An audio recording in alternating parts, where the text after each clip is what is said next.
minutos de cidadania. Cidadania em 15 minutos. Cidadania em 15 minutos de cidadania. Cidadania em 15 Cidadania minutos. em 15 minutos. Alô? Aqui quem fala é a Jenny. Eu tô ligando de um orelhão. Eu tenho uma denúncia aí.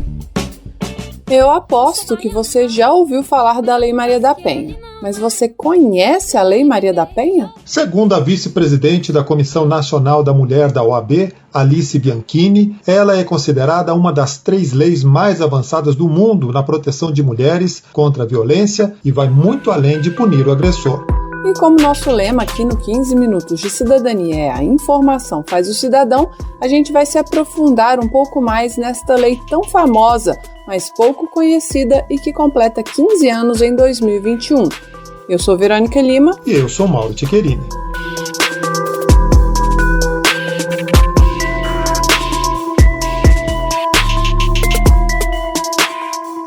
Na letra da lei, a Maria da Penha cria mecanismos para coibir e prevenir a violência doméstica e familiar contra a mulher. Dispõe sobre a criação dos juizados de violência doméstica e familiar contra a mulher e estabelece medidas de assistência e proteção às mulheres em situação de violência doméstica e familiar.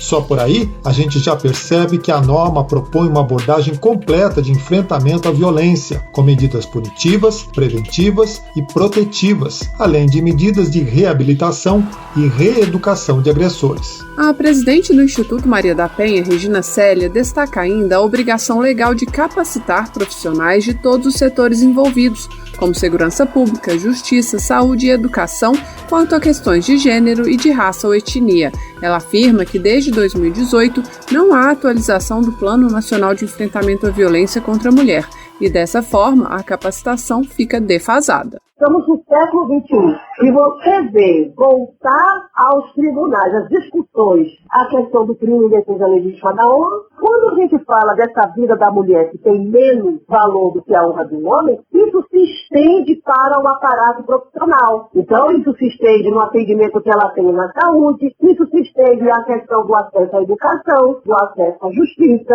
porque nós tivemos, por exemplo, uma declaração de um juiz que diz que não está nem aí para a Lei Maria da Penha. E se os profissionais precisam estar bem capacitados, eles precisam também estar próximos da mulher, de preferência num lugar só. A Lei Maria da Penha prevê a criação de centros de atendimento integral e multidisciplinar para mulheres e seus dependentes em situação de violência doméstica e familiar. Esses centros são conhecidos como Casa da Mulher Brasileira. Trata-se de um espaço com delegacia, defensoria pública, Ministério Público, juizado de violência doméstica familiar, assistência psicológica, alojamento e até brinquedoteca, tudo num só lugar. Segundo a Alice Bianchini, da OAB, nos lugares onde a casa existe, já se começa a verificar a diminuição dos índices de violência. Mas, segundo o Ministério da Mulher, em junho de 2020, o país só contava com 6 dessas entidades. A pasta anunciou a construção de mais 25 unidades até 2021, inclusive em cidades do interior, já que todas as existentes estão em capitais. A maior parte dos recursos virá por meio de emendas parlamentares destinadas pela bancada feminina no Congresso. De fato, o orçamento de 2020 do Ministério para Combate à Violência contra a Mulher precisou ser reforçado e redesenhado pelas parlamentares. A coordenadora da bancada feminina na Câmara, deputada professora Dorinha Seabra Rezende, do DEM do Tocantins, explica que o documento não contava com uma ação específica de combate à violência contra a mulher e que ela acabou sendo criada durante a tramitação do orçamento na Câmara. No orçamento que veio do Executivo, não tinha nem essa ação de combate à violência contra a mulher. Ela estava diluída, segundo informações do Ministério, no conjunto de ações do Ministério, principalmente na área da família. Pelo entendimento e a necessidade de ação específica, inclusive para monitorar a oferta de garantir o combate à violência contra a mulher, a Secretaria, à época, fez um movimento, apresentou emendas que foram aprovadas na Comissão da Mulher, e não emendas só com a preocupação de garantir financeiro, mas de criar a ação específica de combate à violência contra a mulher. Segundo a deputada, os 4 milhões de reais previstos inicialmente pelo governo chegaram a perto de 200 milhões, graças ao esforço da bancada feminina para financiar o combate à violência contra a mulher. Mas Mas, para 2021, diz Dorinha, o Ministério mandou o orçamento novamente sem a ação específica. A existência de uma ação que direcione recursos ao combate à violência contra a mulher é, na visão da deputada, o que vai garantir que o Estado cumpra seu papel na efetivação da Lei Maria da Penha. Eu ouvi um depoimento de uma mulher bastante sequelada, sofria de maneira quanto mais e o Estado não a protegeu. Ela disse, eu assunto que eu acreditei na Lei Maria da Penha. Eu pensei que ela fosse funcionar para mim. Enfrentamos muita resistência do governo, que não quer abrir, que não pode encaixotar fundo, que não sei o quê. Algumas ações elas precisam já estar assim para garantir que sejam executadas, né? Bastava um olhar para eu entender que era hora de me entregar para você. Palavras não faziam falta mais. Um elemento importante da Lei Maria da Penha é que ela não trata de qualquer tipo de violência contra a mulher, mas apenas da violência praticada no âmbito doméstico, familiar ou numa relação íntima de afeto, como namoro ou casamento. E aqui vale deixar claro que relações homoafetivas também estão contempladas, ou seja, uma mulher vítima de violência praticada por outra mulher também tem a proteção da Lei Maria da Penha, assim como a mãe que sofre violência da filha ou o contrário, a irmã que sofre violência de outra irmã, etc. A Regina Célia fala ainda da possibilidade de proteção da empregada doméstica pela Maria da Penha. Bem, no ambiente a gente vai dizer que isso é um assédio moral, mas cabe Lei Maria da Penha. Existe um assédio que muitas vezes quando a pessoa está 5 anos, 2 anos, 3 anos convivendo ali naquela casa, existe esse relacionamento no ambiente doméstico. Já a Alice Bianchini, da OAB, dá um exemplo do que não está abarcado na lei. Uma violência que acontece contra uma mulher, ainda que seja uma violência de gênero, mas acontece na escola, um professor com uma aluna, ou acontece no trabalho, o empregador e a funcionária, essas duas últimas que eu falei, não entram no âmbito da Lei Maria da Penha. A Regina Célia, do Instituto Maria da Penha, critica essa restrição, que acaba deixando outros tipos de violência contra a mulher, como a importunação sexual, fora da proteção da lei. E fala de outra restrição, que não é legal, mas é cultural, a restrição em relação a qual mulher merece proteção contra a violência. A garota do programa, a gente deve dar trela ao que ela diz na delegacia. A profissional do sexo é algo que a gente deve dar trela. A cultura pensa dessa forma. Mulher tal se protege, mulher tal é duvidosa. Então, sempre a ideia de dúvida, de uma suspeita sobre o que a mulher é, sobre o que a mulher diz, sobre o que a mulher faz. Sabe aquela história antiga de mulher para casar e mulher para fazer outras coisas? Segundo a Alessandra Almeida, do Conselho Federal de Psicologia, essa ideia ainda é bem atual e tem, infelizmente, o efeito de naturalizar e justificar a violência sofrida por algumas mulheres. Existe uma ideia também colocada pelo nosso racismo, né,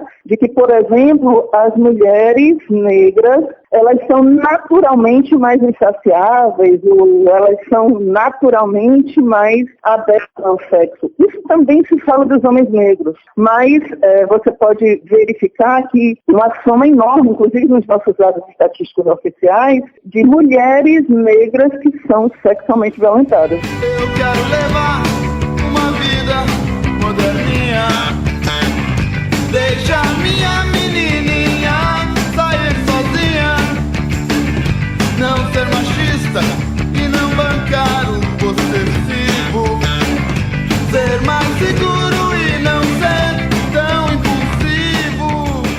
A Lei Maria da Penha lista 5 formas de violência doméstica e familiar contra a mulher: física, sexual, patrimonial, moral e psicológica. A Regina Célia fala sobre a diferença e a relação entre a violência moral e a psicológica. A moral, ela é muitas vezes praticada por uma conduta que configura calúnia, difamação ou injúria, que acusa a mulher de traição, emite juízos morais sobre a conduta dela, faz críticas mentirosas, rebaixa a mulher por meio de xingamentos, dizer que a mulher, olha, você olhou, você está me traindo, então ele está atingindo a moral. Sistematicamente, ele usar essa ideia de que ela está traindo para perseguir, isso vai ofendendo, né, a sua moral e minando a sua capacidade psicológica de pensar. A mulher envolvida numa trama de violência psicológica, diz Regina imagina, duvida de si mesma e busca adequar seus comportamentos ao que o agressor espera dela, o que não resolve o problema, claro. Na verdade, todas essas formas de agressão acabam misturadas no ciclo da violência, como explica a Conceição de Maria, que também é do Instituto Maria da Penha. São 3 fases. A fase da tensão, onde começam os insultos, humilhações, constrangimentos, geralmente muita violência verbal, muita violência psicológica. Depois vem a fase do episódio agudo de violência, onde a violência se torna mais grave, no sentido de ser uma violência física, uma violência sexual. Depois, geralmente, tem a fase da lua de mel, que é a fase onde ele pede desculpas, que isso nunca mais vai acontecer. Muitas vezes ele está presente, leva ela para passear em algum local que ela gosta. Então, ela acredita que aquilo não vai mais acontecer. Só que depois começa um outro período de quase tensão, começa um episódio de violência dessa vez mais grave do que o anterior. E, infelizmente, a instância última desse ciclo pode ser o feminicídio. Esse processo de agravamento da violência nos leva a um ponto de destaque da Lei Maria da Penha na visão da Alice Bianchini, da OAB, as medidas protetivas de urgência. Entre as medidas que o juiz pode decretar de imediato para a proteção da mulher estão afastamento do agressor do lar ou da ofendida, restituição de bens tomados indevidamente, proibição do agressor de fazer contato com a mulher e de frequentar determinados locais. Alice Bianchini dá exemplos de medidas menos conhecidas. Se ela é funcionária pública e ela está sofrendo uma violência e ela precisa de uma transferência, por exemplo, para outro local para poder fugir, dessa violência, ela pode pedir essa transferência, num trabalho que não seja de funcionário público. Ela também pode pedir a suspensão do trabalho por um período e ela pode voltar na condição em que ela saiu. Se ela é vítima de violência e ela precisa mudar de cidade ou mudar de bairro por conta dessa violência, e os filhos, então, estão no meio do semestre, por exemplo, do ano letivo, não podem ser transferidos para outra escola, ainda que seja em época que não esteja admitindo as transferências normais.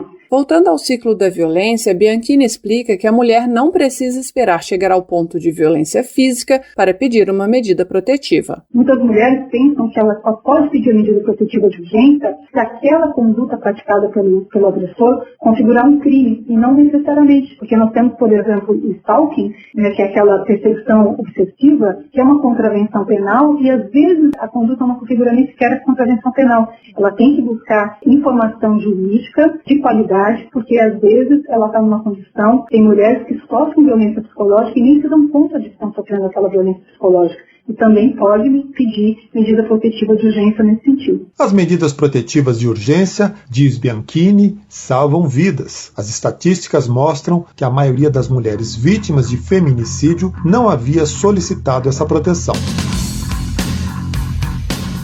Outra medida protetiva que pode ser determinada pelo juiz é o comparecimento do agressor a programas de recuperação e reeducação.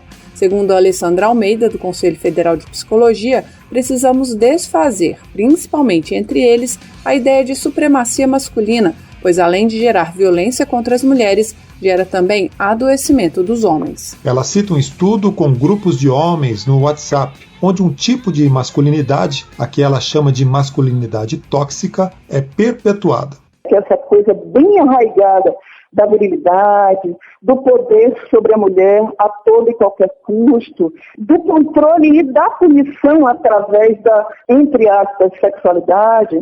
São grupos que têm as piadas violentas com mulheres, padrão de beleza X e Y. Então, se uma mulher está dentro de um padrão de beleza, ela é enaltecida, mas em todos os casos, essas mulheres serão sempre uma categoria inferior aos homens. Porque mulher é sempre uma categoria inferior aos homens para esse sistema patriarcal, sexista, em que nós somos criados. Homem de atitude sabe enxergar além dos estereótipos e rótulos ultrapassados. Abre a sua mente e olha pra frente e pros lados. Olha quanta gente se expressando mais e mais. Cada um faz o que quer, cada um sabe o que faz. Evolua! Com amor e respeito. Evolua! Ninguém é perfeito. Termina aqui o 15 Minutos de Cidadania, que teve produção de Cristiane Baker, reportagem de Verônica Lima e de José Carlos Oliveira, texto e apresentação Verônica Lima, trabalhos técnicos de Newton Gomes, edição de Márcio Aquilissardi e apresentação de Mauro Ceccherini. Se você tem alguma dúvida, mande pra gente. O e-mail é radio@câmara.leg.br e o WhatsApp é 61 999 78 90 80. 15 Minutos de Cidadania é produzido pela Rádio Câmara e transmitido pelas rádios parceiras em todo o Brasil, como a Pena Forte Web Rádio, da cidade de Juazeiro do Norte, Ceará. Você pode conferir todas as edições do programa no site radio.câmara.leg.br e no seu agregador de podcast preferido. Uma boa semana e até o próximo programa. Até lá! 15 minutos de cidadania. Cidadania em 15 minutos. Cidadania em 15 minutos de cidadania. Cidadania em 15 minutos. Cidadania em 15 minutos.